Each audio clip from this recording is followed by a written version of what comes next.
Vous avez dit Jade? Bien sûr, c'est le livre d'aujourd'hui. Jade et les sacrés mystères de la vie de François Garagnon. Ici Zahra Issani, coach en quête de sens, transition de carrière pour mieux passer à l'action. Je suis très contente de vous présenter ce livre parce que d'abord, premièrement, ma fille s'appelle Jade. Et deuxièmement, c'est un livre qui m'a vraiment touchée. Pourquoi? Parce qu'en fait, c'est l'histoire d'une fille qui pose des questions sur les mystères de la vie. Elle a sa manière à elle de poser ses questions et de pousser la réflexion. Je vais vous en lire un extrait. Pourtant, la règle du bonheur, c'est de toujours garder le sourire. Alors comme ça, avec Raph, on a décidé de faire des cures de bonne humeur. Il faut beaucoup jeûner. Pendant des jours et des jours, on décide de ne pas dire un seul mot vilain, méchant ou mal, et de ne voir que ce qui va bien. Même si on a des gros nuages gris foncé qui planent à l'intérieur, eh bien, c'est interdit de les faire pleuvoir. On n'a qu'à regarder au-dessus. Vous savez, la face qui est toujours tournée vers le soleil. Et quand on a du méli-mélo dans la tête, quand on est en colère à cause de la grisaille intérieure, il faut dire à Monsieur le Bonheur « Pardon de t'avoir blessé, j'ai regardé le mauvais côté ». Au début, c'est très difficile parce qu'on aimerait se laisser aller dans ses humeurs. Et puis après, c'est drôlement bon. C'est comme le soleil qui commence à chauffer en plein hiver. Même si les autres sont d'un accueil glacial, eh bien on reste chaleureux. De toute la chaleur qu'on a accumulée pendant sa cure de bonne humeur.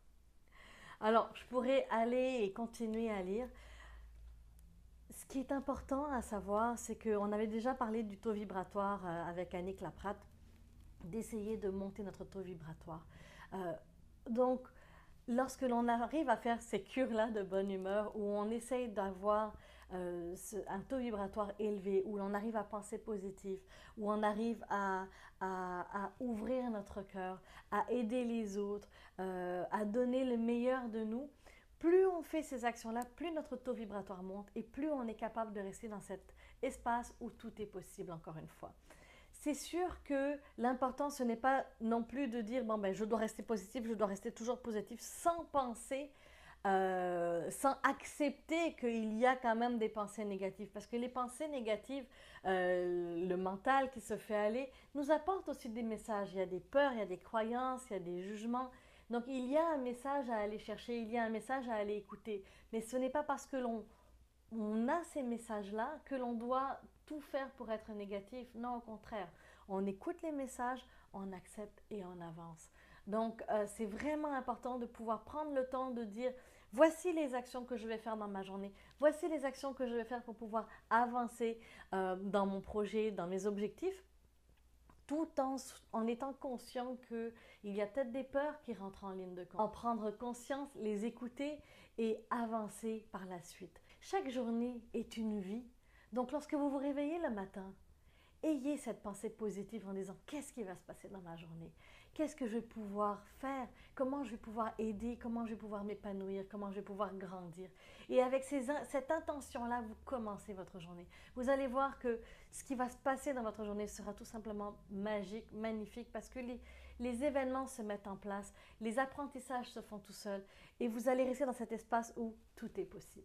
La semaine prochaine, je te parle d'un autre livre, celui de Daniel Henkel, Au cœur de mes valeurs. C'est une personne extraordinaire, charismatique, qui partage son expérience, qui a beaucoup de choses à donner et à partager. Et elle nous amène au cœur de ses valeurs. Elle nous amène dans cette réflexion-là de qui suis-je, comment je vais le faire, quelle est l'essence que je vais pouvoir transmettre. En attendant, je te demande de partager parce que c'est comme ça que l'on touche des milliers de personnes. Tu fais partie de ce maillon qui peut toucher et inspirer les autres. Donc, partage, commente, like et je te dis à la semaine prochaine.